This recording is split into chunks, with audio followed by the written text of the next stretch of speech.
ദുര്യോധനന്റെ ഉറ്റ മിത്രങ്ങളായിരുന്നു അശ്വത്ഥാമാവും കർണനും. ഗുരുവിന്റെ പുത്രനായ അശ്വത്ഥാമാവുമായുള്ള ദുര്യോധനന്റെ സൗഹൃദം ആരംഭിച്ചത് ഗുരുകുലത്തിൽ നിന്നായിരുന്നു. പിന്നീട് ആ സൗഹൃദം ദുര്യോധനന്റെ അന്ത്യം വരെ നീണ്ടുനിന്നു. സുഹൃത്തായ ദുര്യോധനനോട് ഏറ്റവും അധികം നീതി പുലർത്തിയ വ്യക്തിയായിരുന്നു അശ്വത്ഥാമാവ്. സൂര്യപുത്രൻ കർണനും ദുര്യോധനനായി തന്റെ ജീവിതം തന്നെ മാറ്റിവെച്ചു. ദുര്യോധനനൊപ്പം സദാ നിഴല് പോലെ കൂടെയുണ്ടായിരുന്ന സുഹൃത്തായിരുന്നു സൂര്യപുത്രൻ കർണൻ. നിരവധി ദിവ്യാസ്ത്രങ്ങൾ കൈവശം ഉണ്ടായിരുന്ന കൗരവപക്ഷത്തെ കരുത്തരായ കർണനും അശ്വത്ഥാമാവും. ഇവർ തമ്മിലുള്ള താരതമ്യം. ഏവർക്കും ഇതിഹാസ എപ്പിക്കിലേക്ക് സ്വാഗതം.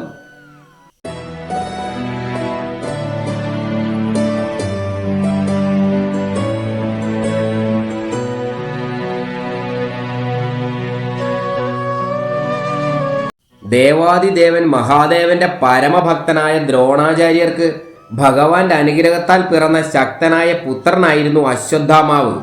പിറന്ന ഉടനെ ഇന്ദ്രദേവന്റെ അശ്വമായ ഉച്ചൈസ്രവസിനെ പോലെ ഘോരമായ ശബ്ദം പുറപ്പെടുവിച്ചതിനാൽ തനിക്ക് പിറന്ന ശിശുവിന് ദ്രോണർ അശ്വത്ഥാമാവ് എന്ന് പേര് നൽകി.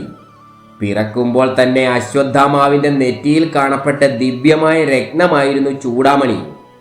ദിവ്യമായ ചൂടാമണിയുടെ ശക്തിയെപ്പറ്റി മഹാഭാരതം സൗപ്തികാ പർവത്തിൽ പറഞ്ഞിരിക്കുന്നത് ഇപ്രകാരം: പാണ്ഡവരുടെയും കൗരവരുടെയും സമ്പത്ത് മുഴുവനും ചേർന്നാലും ഈ രത്നത്തിന് തുല്യമാവില്ല. അത്രത്തോളം മാഹാത്മ്യം ഇതിനുണ്ട്. ഈ രത്നം തിരുനെറ്റിയിൽ ഉള്ളിടത്തോളം കാലം അശ്വത്ഥാമാവിന് ദേവന്മാരെയോ അസുരന്മാരെയോ ഗന്ധർവന്മാരെയോ അസ്ത്രങ്ങളെയോ രോഗങ്ങളെയോ ഭയപ്പെടേണ്ട കാര്യമില്ലായിരുന്നു. ഈ രത്നത്തിന്റെ ശക്തി മൂലം അദ്ദേഹത്തിന് വിശപ്പും ദാഹവും ക്ഷീണവും വാർദ്ധക്യവും അനുഭവപ്പെടില്ല. ശക്തമായ ഈ രത്നം അശ്വത്ഥാമാവിന് അമരത്വം തന്നെ നൽകിയിരുന്നു. സൂര്യപുത്രൻ കർണനും പിറക്കുന്ന സമയത്ത് തന്നെ അദ്ദേഹത്തിന്റെ ശരീരത്തിൽ കാണപ്പെട്ട ദിവ്യമായ കവചവും കുണ്ടലവും കർണനും അമരത്വം നൽകിയിരുന്നു. അമൃതിൽ നിന്ന് നിർമ്മിക്കപ്പെട്ട ഈ ദിവ്യ കവചവും കുണ്ടലവും ഒരു ദിവ്യാസ്ത്രത്തിനും നശിപ്പിക്കുവാൻ സാധ്യമല്ലായിരുന്നു. ഈ കവചകുണ്ടലങ്ങൾ ശരീരത്തിൽ ഉള്ളിടത്തോളം കാലം കർണനെ വധിക്കുവാൻ ഒരു ദിവ്യാസ്ത്രത്തിനും സാധിക്കുമായിരുന്നില്ല. അശ്വത്ഥാമാവിന്റെ ചൂടാമണിയേക്കാൾ ശക്തി കർണന്റെ കവചകുണ്ടലങ്ങൾക്കായിരുന്നു. അതിനാലാണ് ഇന്ദ്രദേവൻ കുരുക്ഷേത്ര യുദ്ധം തുടങ്ങുന്നതിന് മുൻപ് തന്നെ കർണനോട് കവചകുണ്ടലങ്ങൾ ദാനമായി വാങ്ങിയത്. അദ്ദേഹത്തിന് അറിയാമായിരുന്നു കവചകുണ്ടലങ്ങൾ അണിഞ്ഞ കർണനെ വധിക്കുവാൻ തൻ്റെ പുത്രൻ അർജുനന് സാധിക്കുകയില്ല എന്ന്. അതിനാലാണ് തൻ്റെ പുത്രന്റെ വിജയത്തിനായി ഇന്ദ്രദേവൻ അപ്രകാരം ചെയ്തത്. എന്നാൽ അശ്വത്ഥാമാവിന് കുരുക്ഷേത്ര യുദ്ധം തീരും വരെയും ചൂടാമണി നഷ്ടമായിരുന്നില്ല. ഒടുവിൽ കുരുക്ഷേത്ര യുദ്ധത്തിന്റെ 18-ാം നാൾ രാത്രിയിലായിരുന്നു അദ്ദേഹത്തിന് ചൂടാമണി നഷ്ടമാകുന്നത്. ചതിയിലൂടെ യുദ്ധത്തിന് മുൻപ് ഇന്ദ്രദേവൻ കവചകുണ്ടലങ്ങൾ സ്വന്തമാക്കുന്നതിൽ നിന്നും കവചകുണ്ടലങ്ങൾ അണിഞ്ഞ കർണനെ അദ്ദേഹം ഭയപ്പെട്ടിരുന്നു എന്ന് മനസ്സിലാക്കാം. എന്നാൽ തൻ്റെ പുത്രന്റെ വിജയത്തിനായി അശ്വത്ഥാമാവിന്റെ ചൂടാമണി നഷ്ടപ്പെടുത്തുവാൻ അദ്ദേഹം ശ്രമിക്കുന്നില്ല. ഇതിൽ നിന്നും അശ്വത്ഥാമാവിന്റെ ചൂടാമണിയേക്കാൾ ശക്തി കർണന്റെ കവചകുണ്ടലങ്ങൾക്കായിരുന്നു എന്ന് മനസ്സിലാക്കാം. അശ്വത്ഥാമാവിന്റെ ഗുരു സ്വന്തം പിതാവായ ദ്രോണർ തന്നെയായിരുന്നു. ദ്രോണർ തൻ്റെ പുത്രനും അർജുനനും എല്ലാത്തരം ദിവ്യാസ്ത്രങ്ങളുടെയും പ്രയോഗ രഹസ്യങ്ങൾ പകർന്നു നൽകി. ബ്രഹ്മാസ്ത്രം, ബ്രഹ്മശിരാസ്ത്രം, നാഗാസ്ത്രം, നാഗപാശാസ്ത്രം, ആഗ്നേയാസ്ത്രം, വരുണാസ്ത്രം, നാരായണാസ്ത്രം തുടങ്ങിയ എല്ലാത്തരം ദിവ്യാസ്ത്രങ്ങളും പ്രയോഗിക്കുവാൻ അശ്വത്ഥാമാവിന് സാധിച്ചിരുന്നു.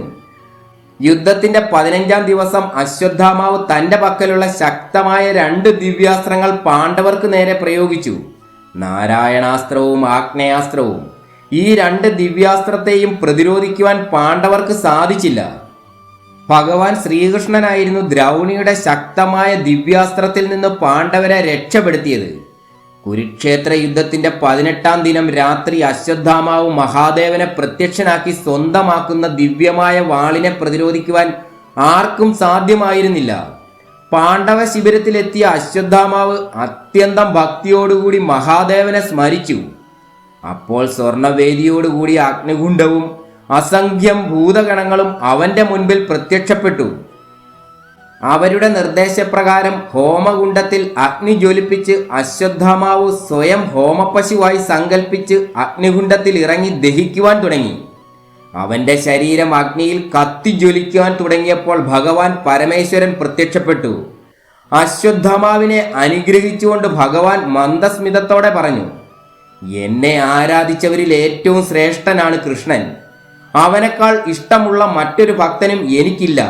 അവനെ പ്രീതിപ്പെടുത്തുവാനായി ഞാൻ പാഞ്ചാലരെ ഇതുവരെ കാത്തു. പല മായകളും സൃഷ്ടിച്ചു. ഇനിയും അവർക്ക് ജീവിതമില്ല. അതവസാനിച്ചു. ഇനി നിന്റെ ആഗ്രഹം നിറവേറട്ടെ. ഞാൻ തന്നെ നിന്നിൽ പ്രവേശിച്ച് എല്ലാം ചെയ്യുന്നുണ്ട്. ഇത്രയും പറഞ്ഞിട്ട് ഭഗവാൻ മഹാദേവൻ അതിതീക്ഷ്ണമായ ഒരു വാൾ അശ്വത്ഥാമാവിൻ്റെ കൈകളിൽ നൽകി. അതോടൊപ്പം ഭഗവാൻ സൂക്ഷ്മരൂപേണ ദ്രൗണിയിൽ പ്രവേശിക്കുകയും ചെയ്തു. പിന്നീട് മഹാദേവന്റെ ദിവ്യ ആയുധത്താൽ അശ്വത്ഥാമാവ് പാണ്ഡവ ശിബിരം ശവപ്പറമ്പാക്കി മാറ്റി. ഇത് തന്റെ ദിവ്യദൃഷ്ടിയാൽ കണ്ട് ആ രാത്രി ഭഗവാൻ ശ്രീകൃഷ്ണൻ പാണ്ഡവരെ അവരുടെ ശിബിരത്തിൽ നിന്നും മാറ്റിയില്ലായിരുന്നു എങ്കിൽ ഒരുപക്ഷെ മഹാഭാരത കഥയുടെ അന്ത്യം ഇപ്രകാരമാകുമായിരുന്നില്ല. ദേവാദിദേവൻ മഹാദേവൻ നൽകിയ ദിവ്യമായ വാളിനാൽ അശ്വത്ഥാമാവ് സകല പാണ്ഡവരെയും വധിക്കുമായിരുന്നു. സൂര്യപുത്രൻ കർണനെ വിദ്യ അഭ്യസിപ്പിച്ചത് മഹാവിഷ്ണുവിന്റെ അവതാരമായ സാക്ഷാൽ പരശുരാമനായിരുന്നു. പരശുരാമന്റെ മറ്റ് ശിഷ്യന്മാരായിരുന്നു പിതാമഹൻ ഭീഷ്മരും ഗുരു ദ്രോണരും. എന്നാൽ പരശുരാമന്റെ പ്രിയപ്പെട്ട ശിഷ്യൻ സൂര്യപുത്രൻ കർണനായിരുന്നു. അതിനാലാണ് ഭഗവാൻ കർണന് തന്റെ ദിവ്യമായ വിജയധനുസും ഭാർഗവാസ്ത്രവും നൽകിയത്. കൂടാതെ തന്റെ പക്കലുള്ള സകല ദിവ്യാസ്ത്രത്തിന്റെയും അറിവ് പരശുരാമൻ കർണന് പകർന്നു നൽകി.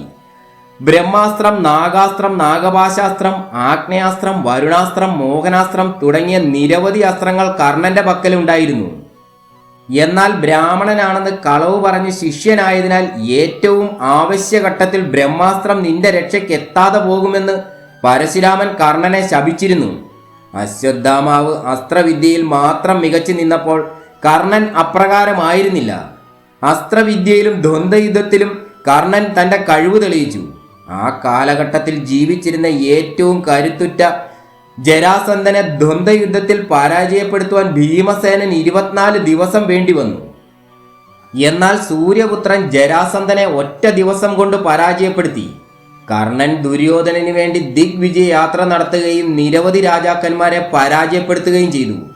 മഹാദേവൻ പരശുരാമന് നൽകിയ വിജയധനുസ് അദ്ദേഹം കർണന് നൽകിയിരുന്നു. ഈ വിജയധനുസ് ഉപയോഗിച്ച് പോരാടുമ്പോൾ സൂര്യപുത്രനെ പരാജയപ്പെടുത്തുവാൻ ആർക്കും സാധിക്കില്ലെന്ന് ഭഗവാൻ ശ്രീകൃഷ്ണൻ തന്നെ അർജുനനോട് പറയുന്നുണ്ട്. എന്നാൽ കർണൻ തന്റെ ജീവിത കാലഘട്ടത്തിൽ ഈ ധനുസ് ഉപയോഗിക്കുന്നത് വളരെ കുറച്ചു പോരാട്ടത്തിൽ മാത്രമായിരുന്നു. കുരുക്ഷേത്ര യുദ്ധത്തിൽ കരുത്തരായ നിരവധി യോദ്ധാക്കളെ അശ്വത്ഥാമാവ് വധിച്ചു. അവരിൽ പ്രധാനികളായിരുന്നു ഘടോൽക്കജപുത്രനും ഭീമസേനന്റെ പൗത്രനുമായ അഞ്ജനപർവാവ്. കൂടാതെ നീലൻ, സുരഥൻ, ചന്ദ്രസേനൻ, കുന്തിഭോജന്റെ 10 പുത്രന്മാർ, സുദർശൻ, വൃദ്ധക്ഷത്രൻ, ചേതി രാജാവ്, ബലാനികൻ, ജയാനികൻ തുടങ്ങിയവർ. കൂടാതെ ശിഖണ്ഡി, അഭിമന്യു, വിരാടൻ, സാത്വികി, വിന്ധ്യൻ, ദൃഷ്ടദ്യുമ്നൻ തുടങ്ങിയ നിരവധി പേരെ അശ്വത്ഥാമാവ് യുദ്ധത്തിൽ പരാജയപ്പെടുത്തുകയും ചെയ്തു. അർജുനൻ അശ്വത്ഥാമാവിനെ ഒരു പ്രാവശ്യം പരാജയപ്പെടുത്തിയതായി ദ്രോണപർവത്തിൽ പറഞ്ഞിരിക്കുന്നു. യുദ്ധത്തിന്റെ 15-ാം ദിവസം അശ്വത്ഥാമാവ് തന്റെ ആഗ്നേയാസ്ത്രത്താൽ ശ്രീകൃഷ്ണനെയും അർജുനനെയും മോഹിപ്പിച്ചു. കുരുക്ഷേത്ര യുദ്ധത്തിൽ വധിക്കപ്പെടാതിരുന്ന ചുരുക്കം ചില യോദ്ധാക്കളിൽ ഒരാളായിരുന്നു ദ്രോണപുത്രൻ അശ്വത്ഥാമാവ്. കുരുക്ഷേത്ര യുദ്ധത്തിൽ സൂര്യപുത്രൻ കർണൻ അർജുനനെ ഒഴികെ ബാക്കി 4 പാണ്ഡവരെയും പരാജയപ്പെടുത്തി. എന്നാൽ മാതാവിന് നൽകിയ വാഗ്ദാനം മൂലം അദ്ദേഹം അവരെ വധിച്ചില്ല. കർണനെ അഭിമന്യുവും ഭീമനും അർജുനനും പരാജയപ്പെടുത്തിയിട്ടുണ്ട്. സാത്വികി, ദൃഷ്ടദ്യുമ്നം, ശിഖണ്ഡി മുതലായവരെ കർണൻ പോരാട്ടത്തിൽ പരാജയപ്പെടുത്തി. ഭീമപുത്രൻ ശക്തനായ ഘടോൽക്കജനെ വധിച്ചത് കർണനായിരുന്നു. കുരുക്ഷേത്ര യുദ്ധത്തിൽ കൂടുതൽ രാജാക്കന്മാരെ വധിച്ചത് അശ്വത്ഥാമാവായിരുന്നു. എന്നാൽ അതിനു കാരണം കർണൻ പോരാട്ടത്തിനിറങ്ങുന്നത് യുദ്ധത്തിന്റെ 11-ാം ദിവസം മുതലായിരുന്നു. കുരുക്ഷേത്ര യുദ്ധത്തിലെ ഏറ്റവും കരുത്തനായ യോദ്ധാവായ അർജുനനുമായുള്ള പോരാട്ടത്തിൽ അശ്വത്ഥാമാവിനേക്കാൾ അർജുനന് നാശം വരുത്തുവാൻ കഴിഞ്ഞത് കർണനാണ്. 17-ാം ദിവസം കർണബാണമേറ്റ അർജുനൻ ബോധം കെട്ട് രഥത്തിൽ വീണു. അർജുനന് സ്വന്തം പിതാവ് സമ്മാനിച്ച ദിവ്യമായ കിരീടം കർണൻ നാഗാസ്ത്രത്താൽ ഭസ്മമാക്കി. ഒടുവിൽ കർണൻ ആയുധം താഴെ വെച്ചപ്പോൾ മാത്രമായിരുന്നു അർജുനന് കർണനെ വധിക്കുവാൻ സാധിച്ചത്. എന്നാൽ കുരുക്ഷേത്ര യുദ്ധത്തിൽ അശ്വത്ഥാമാവിനെ വധിക്കുവാൻ ഒരു യോദ്ധാവിനും സാധിച്ചില്ല. ഈ വീഡിയോ കണ്ടതിൽ നിന്നും ഇവരിൽ ആരാണ് കൂടുതൽ കരുത്തനെന്ന നിങ്ങളുടെ അഭിപ്രായം കമന്റ് ചെയ്യൂ.